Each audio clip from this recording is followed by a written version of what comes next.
Already നമുക്കൊരു ഹിന്ദി കിട്ടിയിട്ടുണ്ട്, കുട്ടി നന്നായി പാടുന്നു. അമ്മയും ഇത്തവണത്തെ നമ്മുടെ +1 റിസൾട്ട് വന്നപ്പോ 520-ൽ 520 മാർക്കും സ്വന്തമാക്കിയിട്ടുള്ള ആവണിക്കുട്ടിയാണ് നമ്മുടെ കൂടെ ഉള്ളത്. വലിയ കുഴപ്പമുണ്ടായിരുന്നില്ല. ഫസ്റ്റ് തൊട്ടേ പഠിച്ചു പോയിണ്ടായിരുന്നു, അപ്പൊ ഒരു കോൺഫിഡൻസ് ഉണ്ടായിരുന്നു. പിന്നെ എന്തൊക്കെ സ്ട്രാറ്റജീസ് ആയിരുന്നു പഠിക്കുന്ന സമയത്ത് യൂസ് ചെയ്തിട്ടുണ്ടായിരുന്നു? അപ്പൊ പറഞ്ഞിപ്പോ നമ്മൾ തിരിച്ചു പോവാണ് ബാക്കിലോട്ട്, മ്യൂസിക്. അപ്പൊ എന്തായാലും ഗിറ്റാറൊക്കെ വായിക്കാൻ അറിയുന്ന സ്ഥിതിക്ക് എന്തായാലും പാട്ടൊക്കെ പാടാൻ അറിയണം.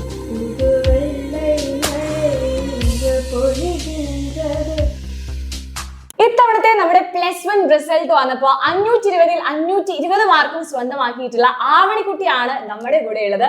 അപ്പൊ എങ്ങനെയാണ് ഈ ഒരു ഫുൾ മാർക്ക് എന്ന് പറയുന്ന സ്വപ്നം ആവണിക്കുട്ടി നേടിയെടുത്തതെന്നുള്ളത് ആവണിയുടെ അടുത്ത് നേരിട്ട് തന്നെ നമുക്ക് ചോദിച്ചറിയാം.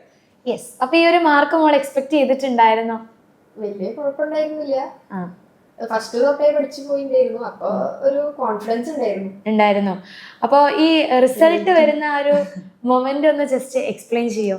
റിസൾട്ട് എനിക്ക് ഒറ്റയ്ക്ക് നോക്കണമെന്നുണ്ടായിരുന്നു. അന്ന് ക്ലാസ് ഉണ്ടായിരുന്നു, അപ്പൊ ഉച്ചയ്ക്ക് വിട്ടു. എന്നിട്ട് കുറച്ചു നേരം ഒന്ന് വെറുതെ ഇരുന്ന് ഫസ്റ്റ് തന്നെ വന്നില്ല. കുറച്ചു നേരം ഒന്ന് ഇത് ബ്ലോക്ക് ആയിണ്ടായിരുന്നു സൈറ്റ്. പിന്നെ വന്നു, അത് ഭയങ്കര സന്തോഷായി. വിചാരിച്ചിട്ടുണ്ടായിരുന്നോ ഫുള്ള് കിട്ടും എന്ന് വിചാരിച്ചിട്ടുണ്ടായിരുന്നോ? എവിടെയും ഒരു മാർക്ക് പോകുന്നു വിചാരിച്ചിട്ടുണ്ടായിരുന്നു. അങ്ങനെ ഫുൾ എന്നാലും കിട്ടിയപ്പോ നല്ല മാർക്ക് ഉണ്ടാവുന്ന വിചാരിച്ചിട്ടുണ്ടായിരുന്നു. എന്തായാലും അത്രയും കോൺഫിഡന്റ് ഉണ്ടായിരുന്നു. A+ ഉണ്ടാവും വിചാരിച്ചിട്ടുണ്ടായിരുന്നു. ഫുൾ മാർക്കിലേക്ക് എത്തുന്നുള്ളൊരു അത് കിട്ടിയപ്പോ വീട്ടുകാരുടെ റിയാക്ഷൻ എന്തായിരുന്നു? അച്ഛനും അമ്മയും ടീച്ചേഴ്സ് ഒക്കെ ഭയങ്കര സന്തോഷായി. ടീച്ചറിനെ വിളിച്ച് പറഞ്ഞു, അപ്പൊ ടീച്ചർക്ക് ഭയങ്കര സന്തോഷായി. ആരാ ഞെട്ടിയത്? അങ്ങനെ ഫ്രണ്ട്സ് ഞെട്ടിണ്ടായിരുന്നു. അങ്ങനെ അനിയത്തിന്റെ അടുത്തൊക്കെ പറഞ്ഞോ 520 520 പറഞ്ഞപ്പോ ആളുടെ റിയാക്ഷൻ എന്തായിരുന്നു? ആൾക്ക് ഭയങ്കര സന്തോഷായിരുന്നു, എന്നെക്കാളും. ഓക്കെ. യെസ്. അപ്പോ ബാക്കി എല്ലാവർക്കും അറിയേണ്ട ഒരു കാര്യമാണ്, ഇപ്പൊ ഈ ലാംഗ്വേജിനാണ് കുറേ കുട്ടികൾക്ക് മാർക്ക് പോയിട്ടുള്ളത്. അപ്പൊ ആദ്യം നമുക്ക് അതിൽ നിന്ന് അങ്ങോട്ട് തുടങ്ങാം. മോൾ എങ്ങനെ ഈ ലാംഗ്വേജ് ഒക്കെ പഠിച്ചിട്ടുണ്ടായിരുന്നു? ഇപ്പൊ ഇംഗ്ലീഷ് ഇവിടെ നിന്ന് ബുക്ക് സെറ്റ് ഉണ്ടായിരുന്നു, അതിന്റെ നോട്ട്സ് റെഫർ ചെയ്യും. പിന്നെ സ്കൂളിലത്തെ നോട്ട്സ്, ടെക്സ്റ്റ് നന്നായിട്ട് റീഡ് ചെയ്തിരുന്നു. പിന്നെ ക്വസ്റ്റ്യൻസ് ആൻസർ ചെയ്യാ, പിന്നെ ഗ്രാമർ നന്നായിട്ട് നോക്കുക, ക്ലാസ് ഒക്കെ കാണുക. ഇപ്പൊ ബുക്സ് എന്ന് പറഞ്ഞ സ്ഥിതിക്ക് നമ്മുടെ എക്സാമിനറിന്റെ ബുക്സ് മോൾക്ക് ഇത്രയും മാർക്ക് കിട്ടാൻ വേണ്ടി എത്രത്തോളം യൂസ്ഫുൾ ആയിരുന്നു? ഷോർട്ട് നോട്ട്സ് നല്ല യൂസ്ഫുൾ ആയിരുന്നു. പിന്നെ NCERT ക്വസ്റ്റ്യൻസിന്റെ എല്ലാ ആൻസേഴ്സും, പിന്നെ ഒരു 2008 മുതലുള്ള PYQs ഉണ്ടായിരുന്നു. PYQ ഒക്കെ നന്നായിട്ട് ചെയ്ത് നോക്കിയിട്ടാണ് ചെയ്തിട്ടുണ്ടായിരുന്നു. പിന്നെ എന്തൊക്കെ സ്ട്രാറ്റജീസ് ആയിരുന്നു പഠിക്കുന്ന സമയത്ത് യൂസ് ചെയ്തിട്ടുണ്ടായിരുന്നത്?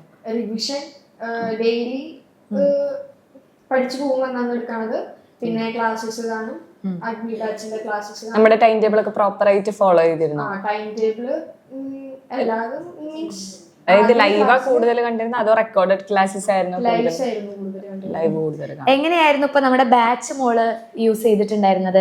ആദ്യം ഇന്ന ചാപ്റ്റർ ലേണിംഗ് വീഡിയോ കാണുന്നു, ദെൻ PYQ ചെയ്യുന്നു, വർക്ക്ഷീറ്റ്. എങ്ങനെയാ മോള് ചെയ്തിട്ടുണ്ടായിരുന്നത്? ആദ്യം വീഡിയോസ് കാണും, ലൈവ് ക്ലാസ്സസ് കാണും. അതിനുശേഷം നമ്മള് PYQ ചെയ്യും. വീക്കെൻഡ്സില് PYQ, ഫിസിക്സ് കെമിസ്ട്രി അതൊക്കെ PYQ ചെയ്യും. അത് കഴിഞ്ഞിട്ട് പിന്നെ റിവൈസിങ് നെക്സ്റ്റ് വീക്ക്. അങ്ങനെ ആദ്യം മുതൽ ഇപ്പൊ ഇങ്ങനെ പഠിക്കുന്ന ഒരു ശീലമുള്ള ആള് തന്നെയാണ്. അപ്പൊ ആദ്യം തൊട്ട് പഠിക്കുമ്പോൾ ബോറടിക്കുവോ?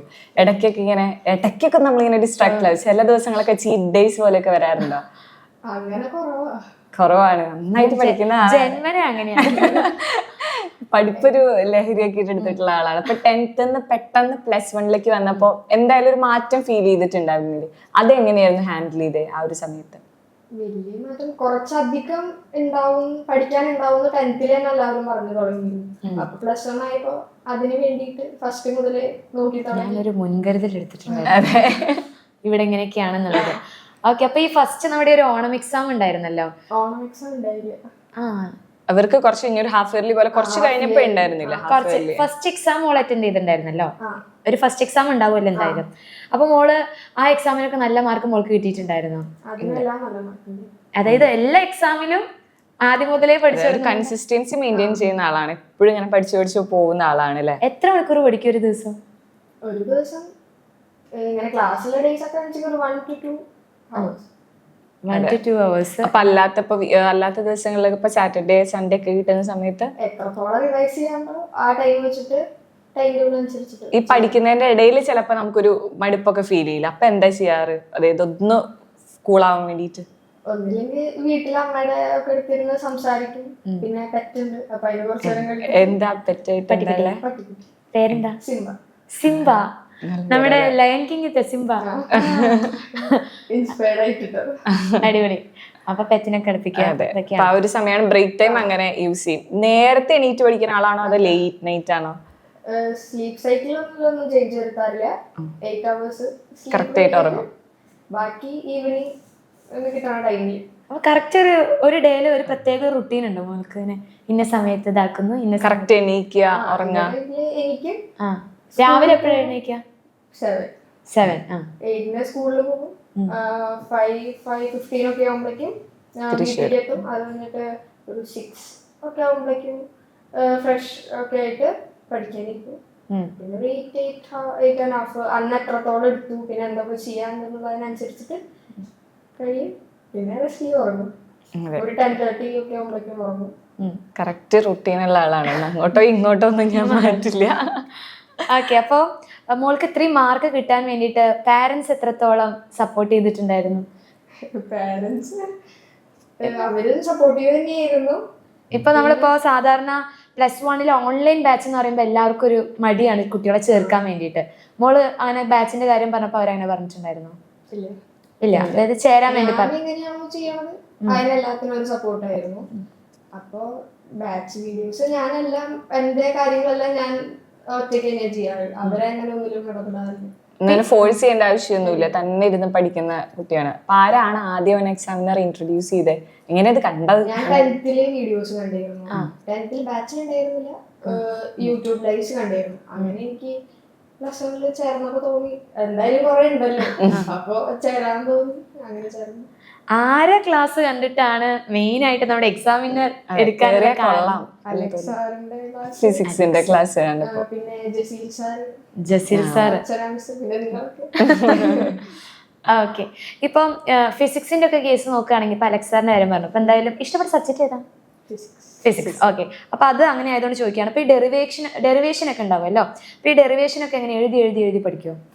ഇല്ല. അപ്പൊ എഴുത മീൻസ് ക്ലാസ്സിൽ എടുത്തുണ്ടാവും.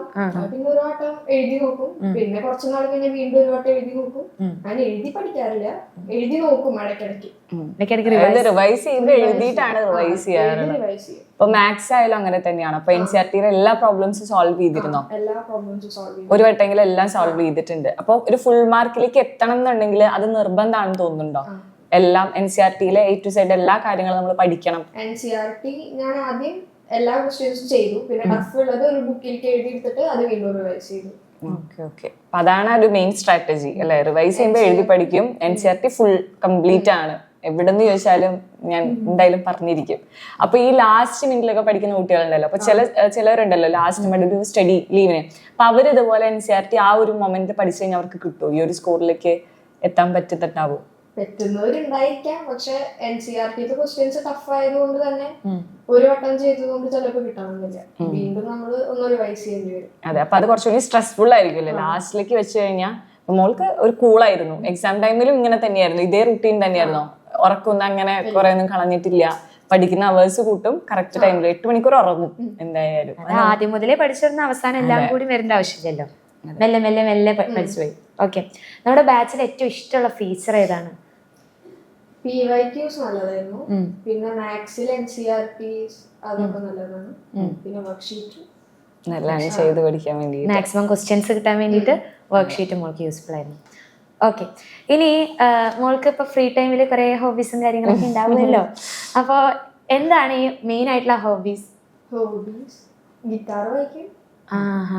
മ്യൂസിക്കിൽ ഭയങ്കര ഇഷ്ടമുള്ള.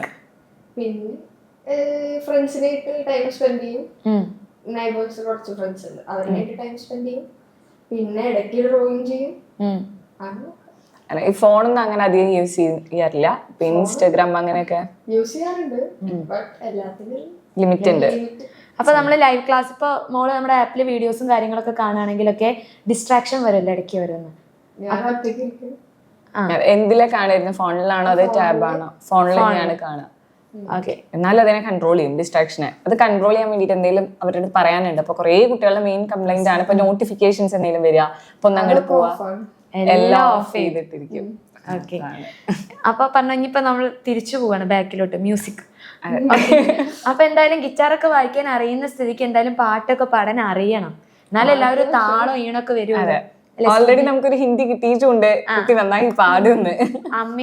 അമ്മ അവിടെ നിന്ന് ഓൾറെഡി നമുക്കൊരു സിഗ്നൽ തന്നിട്ടുണ്ട്. അപ്പൊ അങ്ങനെയാണെങ്കിൽ നമുക്ക് എന്ത് ചെയ്യാം, ഒരു രണ്ടുപേര് പാട്ട്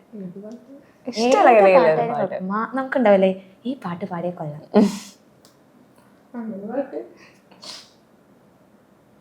പഠിത്തോ ഏതാണ് മോൾ എപ്പോഴും പാടുന്ന ഒരു പാട്ട്? ആര് ചോദിച്ചു കഴിഞ്ഞാലും പെട്ടെന്ന് നമ്മുടെ മൈൻഡിക്ക് ഒരു പാട്ട് വരില്ല. ഈ ഒരു വീഡിയോയിലൂടെ എല്ലാരും ഫേമസ് ആവും.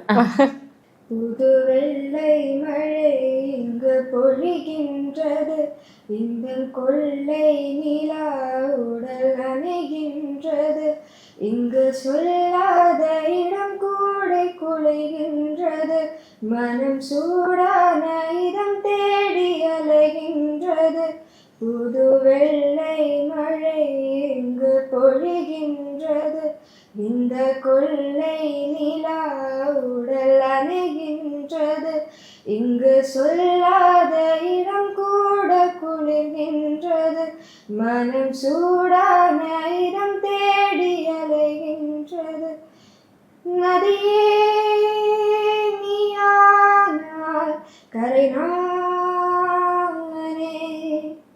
சிறு பறவை நீயானால் ഉൻവാനം നാനേ. അടിപൊളി അടിപൊളി അടിപൊളി. ഓക്കെ. അപ്പൊ മോള് സ്കൂളിലെ പ്രോഗ്രാമിലൊക്കെ പങ്കെടുക്കാറുണ്ടോ? കവിതയ്ക്കൊക്കെ പങ്കെടുക്കാറുണ്ട്. അപ്പൊ അങ്ങനെയാകുമ്പോ കുറെ ക്ലാസ്സസും കാര്യങ്ങളൊക്കെ മിസ് ആവൂലേ? വീട്ടിൽ നല്ല പ്രാക്ടീസ്, ഗ്രൂപ്പിലല്ലോ. ഓക്കെ. സിംഗിൾ ആയിട്ടുള്ള ഐറ്റംസ് അപ്പൊ അതിൽ നോക്കണം. ഇപ്പൊ രണ്ടും മാനേജ് ചെയ്ത് കൊണ്ടുപോകാറുണ്ട്. അതായത് വെറും ഇങ്ങനെ പുസ്തകപ്പുഴ പോലെ ഇങ്ങനെ ഒതുങ്ങി കൂടിയിരിക്കുന്ന ആളെന്നല്ല, സ്വന്തം കഴിവൊക്കെ എക്സ്പ്രസ് ചെയ്യാറുള്ള ആളാണ് അല്ലേ? ഓക്കെ. ഇനി എങ്ങനെ മോള് ടൈം മാനേജ് ചെയ്യുക? ഇപ്പോൾ എക്സാമിന്റെ സമയത്ത് കുറെ കുട്ടികൾ ഫേസ് ചെയ്യുന്ന ഒരു പ്രശ്നമാണ് ടൈം കിട്ടാറില്ല. അപ്പൊ മോളെ എങ്ങനെ ആദ്യം മുതൽ 1, 2, 3, 4 അങ്ങനെ നമ്പർ ഇട്ടിട്ട് ആൻസർ ചെയ്യുന്നതാണോ? അതായത് വെയിറ്റേജ് കൂടുതലുള്ള ക്വസ്റ്റ്യൻസ് ആദ്യം ആൻസർ ചെയ്ത് വെക്കാറുണ്ടോ? അങ്ങനെയാണ് ചെയ്യാറ്? ഇല്ല, ഓർഡറിൽ തന്നെയാണ് ചെയ്യാറ്.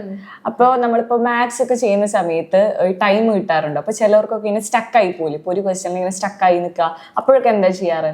നന്നായിട്ട് പ്രാക്ടീസ് ചെയ്യാറുണ്ട്, അപ്പൊ അങ്ങനെ സ്റ്റക്ക് അങ്ങനെ വരാറില്ല. നന്നായിട്ട് ചെയ്ത് നോക്കുമ്പോ അങ്ങനെ സ്റ്റക്ക് അങ്ങനെ വരാറില്ല. കുഴപ്പമില്ല. ഇപ്പൊ ലാംഗ്വേജ് ആണെങ്കിലോ, ലാംഗ്വേജ് ആണ് കൂടുതൽ ടൈം. പിന്നെ അത് ഫസ്റ്റില് മീൻസ് നന്നായിട്ട് ടെക്സ്റ്റ് റീഡ് ചെയ്താൽ നമുക്ക് പോയിന്റ്സ് എപ്പോഴും മനസ്സിലുണ്ടാവും. ഷോർട്ട് നോട്ട്സ് പോലെ പോയിന്റ്സ് നന്നായിട്ട് പഠിച്ചു വെച്ച് കഴിഞ്ഞാൽ സ്പീഡ്, പിന്നെ നമ്മൾ നന്നായിട്ട് സ്പീഡിൽ എഴുതുക. ബൈ ഹാർട്ട് ചെയ്യാറുണ്ടോ അപ്പൊ ലാംഗ്വേജ് ഒക്കെ ആവുമ്പോ? കീ പോയിന്റ്സ് ഒക്കെ ബൈ ഹാർട്ട് ചെയ്യും, ബാക്കിയൊക്കെ സ്വന്തമായിട്ട് പിന്നെ ഡെവലപ്പ് ചെയ്യും. ഇപ്പൊ വലിയൊരു പാരഗ്രാഫ് ഒക്കെ ആണെന്നുണ്ടെങ്കിൽ അങ്ങനെ ഡെവലപ്പ് ചെയ്ത് വരും. പിന്നെ നോട്ട്സ് എക്സാമിനറുടെ ബുക്ക് ആയാലും ടീച്ചർ തരുന്ന നോട്ട്സ് ആയാലും അത് നന്നായിട്ട് 1-2 വട്ടം വായിക്കാറുണ്ട്. അപ്പൊ ഓട്ടോമാറ്റിക്കലി നമുക്ക് ഇങ്ങനെ എഴുതാൻ പറ്റും. ഈ സെൽഫ് നോട്ട്സ് ഒക്കെ ഉണ്ടാക്കാറുണ്ടോ? അപ്പൊ ഏതെങ്കിലും ഈ നോട്ട്സ് അല്ലാതെ ഇപ്പൊ നമ്മളിപ്പോ ഒരു ചാപ്റ്റർ വായിക്കുമ്പോൾ നമുക്ക് തോന്നുന്നു ഷോർട്ട് നോട്ട് പോലെ നമ്മുടേതായിട്ടുള്ള രീതിയിൽ കുറവാണ്. ഓൾറെഡി ഉള്ള ഷോർട്ട് നോട്ട്സ് തന്നെ വെച്ച് പഠിക്കുകയാണ് ചെയ്യാറ്. അതായത് ടെക്സ്റ്റ് ബുക്കിൽ ഇങ്ങനെ എഴുതുമോ സൈഡില്? നോട്ട്സ് ഉണ്ടായിരുന്നു, സ്കൂളിലായാലും നോട്ട്സ് ഉണ്ടായിരുന്നു. അതും പിന്നെ നോട്ട്സിൽ ഇല്ലാത്ത ടെക്സ്റ്റിൽ നിന്ന് നോക്കിയിട്ട് എഴുതി വെച്ചിട്ട് അങ്ങനെ. ഇപ്പൊ SLC കഴിഞ്ഞിട്ട് കുറെ കുട്ടികൾ ബയോസയൻസ് എടുത്ത കുട്ടികൾ ഉണ്ടായിരിക്കും. അപ്പൊ അവരോടൊക്കെ മോൾക്ക് എന്താ പറയാനുള്ളത്? ഇങ്ങനെ ആദ്യം പഠിച്ചു കഴിഞ്ഞാൽ നല്ല മാർക്കിലോട്ട് എത്താൻ വേണ്ടി പറ്റും, അങ്ങനെ എന്തെങ്കിലും ടിപ്സ് അവർക്ക് പറഞ്ഞു കൊടുക്കാനുണ്ടോ? ഫസ്റ്റ് തൊട്ടേ നന്നായിട്ട് പഠിച്ച് പോവാ, അല്ലെങ്കിൽ ഒരു ഹാഫ് എ വെച്ചിട്ടെങ്കിലും ഒന്ന് പഠിച്ചു തുടങ്ങാം. അപ്പൊ നമുക്ക് ലാസ്റ്റ് ആവുമ്പോഴേക്കും റിവൈസ് ചെയ്താൽ കുറച്ചുകൂടി കോൺഫിഡൻസ് വരും, നന്നായിട്ട് എക്സാം എഴുതാൻ പറ്റും, ടെൻഷൻ ഇല്ലാണ്ട് എക്സാം എഴുതാൻ പറ്റും. അപ്പൊ ഈ എക്സാം മോള് കുറെ സ്വന്തമായിട്ട് എക്സാം എഴുതി പ്രാക്ടീസ് ചെയ്യായിരുന്നോ? ഇത്ര സമയം ഇട്ടിട്ട് സ്വന്തമായിട്ട്? യൂണിറ്റ് ടെസ്റ്റ് എല്ലാ മാസവും സ്കൂളിലുണ്ടായിരുന്നു, അപ്പൊ അത് എഴുതാറുണ്ട്. അത് മിസ് ചെയ്യാറില്ല, അതെന്തായാലും ഓക്കെ. അപ്പൊ അങ്ങനെയാണ് ടൈം മാനേജ്മെന്റ് കുറെയൊക്കെ അങ്ങനെയായിരിക്കും റെഡി ആയിട്ടുണ്ടാവുക അല്ലെ? കുറെ എക്സാംസ് എഴുതി പ്രാക്ടീസ് ചെയ്തിട്ട്. കുറെ എക്സാംസ് ഇംഗ്ലീഷ് ഒക്കെ മന്ത്ലി ടെസ്റ്റ് വരുന്ന കാരണം നമുക്ക് എഴുതി ശീലിക്കാൻ പറ്റും. ഓക്കെ. ഇപ്പൊ +2 പഠിച്ചു തുടങ്ങിയല്ലോ, എങ്ങനെയുണ്ട് +2? കുഴപ്പമില്ല. ഇപ്പൊ കുറെ കുട്ടികൾക്ക് ഇപ്പൊ നമ്മുടെ SLCന്റെ കേസ് നോക്കുകയാണെങ്കിൽ ബയോളജിയിൽ കുറച്ച് മാത്രമേ പഠിക്കാനുള്ളൂ. പക്ഷെ +1 എത്തിയ സമയത്ത് നമുക്ക് ഒത്തിരി ചാപ്റ്റേഴ്സ് ഉണ്ട്. അപ്പൊ മോൾ എങ്ങനെ ഈ ടേംസും ഡെഫിനിഷനൊക്കെ എങ്ങനെ ബൈ ഹാർട്ട് ചെയ്ത് പഠിക്കുകയാണോ ചെയ്യുക? എങ്ങനെയായിരുന്നു ഈ ബയോളജിയിൽ ഓരോ ടേംസ് ഒക്കെ പഠിച്ചിട്ടുണ്ടായിരുന്നത്? മിസ്സിന്റെ കോഡ്സ് യൂസ്ഫുൾ ആയിരുന്നു. പിന്നെ നമ്മള് വീണ്ടും റിവൈസ് ചെയ്താലല്ലേ നമുക്ക് അത് കിട്ടും. കോഡ്സ് ഒക്കെ ഉണ്ടാക്കിയിട്ട് പഠിച്ചു കഴിഞ്ഞാൽ അത് മറക്കില്ല. പ്ലസ് 1 പ്ലസ് 2 വന്നപ്പോ ടഫായിട്ട് തോന്നുന്നുണ്ടോ? പ്ലസ് 2 ടെക്സ്റ്റ് കണ്ടപ്പോ തന്നെ പ്ലസ് 1 കുറച്ചുകൂടി ടഫാണ് പ്ലസ് 2. ഇനിയിപ്പോ ലാബും കാര്യങ്ങളൊക്കെ വരികയാണല്ലോ. ലാബും ടൈമും കുറച്ചുകൂടി കുറവാണ്. അപ്പൊ ഇനി എങ്ങനെയാണ് പ്ലാൻ ചെയ്തിട്ടുള്ളത്? അതായത് ലാബും ഇതും എങ്ങനെ മാനേജ് ചെയ്യാനാണ് പ്ലാൻ ചെയ്തിട്ടുള്ളത്? ഇതിപ്പോ ഡെയിലി പഠിച്ചു പോകുന്നുണ്ട്. ഇനി ലാബ് ഇതുവരെ തുടങ്ങിയിട്ടില്ല. റെക്കോർഡ് കുറച്ച് വെക്കേഷനിൽ തന്നിട്ടുണ്ടായിരുന്നു. അപ്പൊ അത് വെച്ചിട്ട് കുറച്ച് എഴുതിയിട്ടുണ്ട്. അപ്പൊ കൊണ്ടുപോകാൻ പറ്റുന്നുള്ള ഒരു വിശ്വാസം ഉണ്ട് അല്ലേ ഒരുമിച്ച് തന്നെ. അനിയത്തി കൊച്ചുണ്ടല്ലോ, നിങ്ങൾ എങ്ങനെയാ നല്ല വഴക്കിടുന്ന കൂട്ടത്തിലാണോ? എങ്ങനെയാ വഴക്കിടും? എന്തിന്റെ പേരില മെയിനായിട്ട് വഴക്കിടും? അങ്ങനെയൊന്നുമില്ല. പഠിപ്പിച്ചു കൊടുക്കാറുണ്ടോ അനിയത്തി? ഇല്ല, തന്നെ ഇരുന്ന് ആളെങ്ങനെയാ?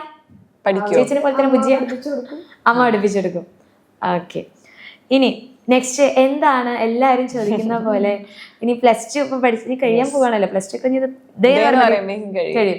ഇനി എന്താണ് നെക്സ്റ്റ് പ്ലാൻ ചെയ്തിട്ടുള്ളത്? എയറോനോട്ടിക്സ് നോക്കണമെന്നുണ്ട്. അതാണ് ഡ്രീം, ആ ഒരു ഫീൽഡ്. ഓക്കെ, വ്യത്യസ്തമായിട്ടല്ലേ എല്ലാവരും പറയുന്നത് നീറ്റ് എഴുതണം, കീം എഴുതണം. അതിനോടൊന്നും അങ്ങനെ വലിയ താല്പര്യം, ഡോക്ടർ ആവണം അങ്ങനെയൊന്നും തോന്നിയിട്ടില്ല. നീറ്റ് എൻട്രൻസ് എഴുതാൻ പ്ലാൻ ചെയ്തിട്ടുണ്ടോ? വെറുതെ ഒന്ന് എഴുതാൻ ചിലപ്പോ എഴുതണം. 10th ഉണ്ടായിരുന്നു എഴുതി നോക്കണം. ഇപ്പൊ അങ്ങനൊരു പ്ലാനില്ല. യെസ്, അപ്പൊ എന്തായാലും എന്താണോ ഡ്രീം അതിനനുസരിച്ച് പോവാം. അതായത് നമുക്കിപ്പോ ഓരോ സമയത്ത് ഓരോന്നായിരിക്കുമല്ലോ തോന്നാം. അപ്പൊ ചില സമയത്ത് നമുക്ക് തോന്നുന്നതായ കൊള്ളാം, പക്ഷെ കുറച്ചുകൂടി കഴിയുമ്പോഴാണ് നമുക്ക് തോന്നാ ഇത് വേണ്ട, കുറച്ചുകൂടി ബെറ്റർ എന്ന് തോന്നുന്ന കാര്യത്തിലേക്ക്, അതായത് എന്താണോ പാഷൻ അതിലേക്ക് പോവാ. യെസ്, അപ്പൊ മോള് എപ്പോഴും ഈ ഒരു ഇന്റർവ്യൂ കംപ്ലീറ്റ് നോക്കുകയാണെങ്കിൽ വളരെ പ്ലസന്റ് ആയി ചിരിച്ച് നല്ല ഹാൻഡിൽ ചെയ്യുന്ന ഇന്റർവ്യൂ ഹാൻഡിൽ ചെയ്ത് വരെ ഭയങ്കര കൂളായിട്ടാണ്. ഇതേപോലെ തന്നെയായിരിക്കും സ്റ്റഡീസ്. നമ്മളോട് പറഞ്ഞ ഈ സെറ്റപ്പ് ഒക്കെ നമ്മൾ ആദ്യമായിട്ടാണ് എന്നൊക്കെയാ പറഞ്ഞേ, ഞാൻ പ്രിപ്പയർഡ് അല്ല എന്നൊക്കെയാ പറഞ്ഞേ. ഇപ്പൊ ആള് തുടങ്ങിയപ്പോ കൂളായിട്ടാണ്. സ്മൂത്ത് ആയിട്ട്. മൊത്തത്തിൽ ലൈഫിൽ ഇങ്ങനെ തന്നെയാണോ? പൊതുവെ എന്ത് വന്നാലും കൂളാണോ? അങ്ങനെയില്ല. അതായത് ഇമോഷണൽ ആണോ? പെട്ടെന്ന് അങ്ങനെ ആവുന്ന ആളാണോ? അതറിയണമെങ്കിൽ 520 കിട്ടിയ സമയത്ത് കരഞ്ഞു? ഇല്ല. അപ്പൊ പിന്നെ കുറച്ച് ഇതാണ്. പിന്നെ ആൾക്ക് പ്രതീക്ഷിച്ചിട്ടുണ്ടല്ലോ, എക്സ്പെക്ട് ചെയ്ത ഒരു മാർക്ക് ആയതുകൊണ്ട് കുഴപ്പമില്ല. ടീച്ചേഴ്സ് ഒക്കെ എന്ത് പറഞ്ഞു സ്കൂളിൽ? അത് വലിയൊരു കാര്യല്ലേ, കാരണം ടോപ്പറാണ്. ടീച്ചേഴ്സിനൊക്കെ ഭയങ്കര സന്തോഷമായി, ഗിഫ്റ്റ് തന്നു. ഇനി അതേപോലെ തന്നെ പ്ലസ് 2 വാങ്ങണം എന്ന് പറഞ്ഞു. പ്ലസ് 2 എല്ലാവർക്കും അതാണ് പ്രതീക്ഷ. നമുക്ക് കുറച്ചുകൂടി എക്സ്പെക്ടേഷൻ കൂടിയില്ലേ, ഒരു പ്രഷർ വന്നു നമുക്ക്. എന്തായാലും പ്ലസ് 2 ഇതേപോലെ വാങ്ങണം. പക്ഷെ ഇതേപോലെ തന്നെ ഹാൻഡിൽ ചെയ്താൽ മതി. ഓവർ പ്രഷറും സ്ട്രെസ്സൊക്കെ അടിച്ചു കഴിഞ്ഞാൽ തന്നെ നമ്മൾ പകുതി ഇല്ലാതെയും.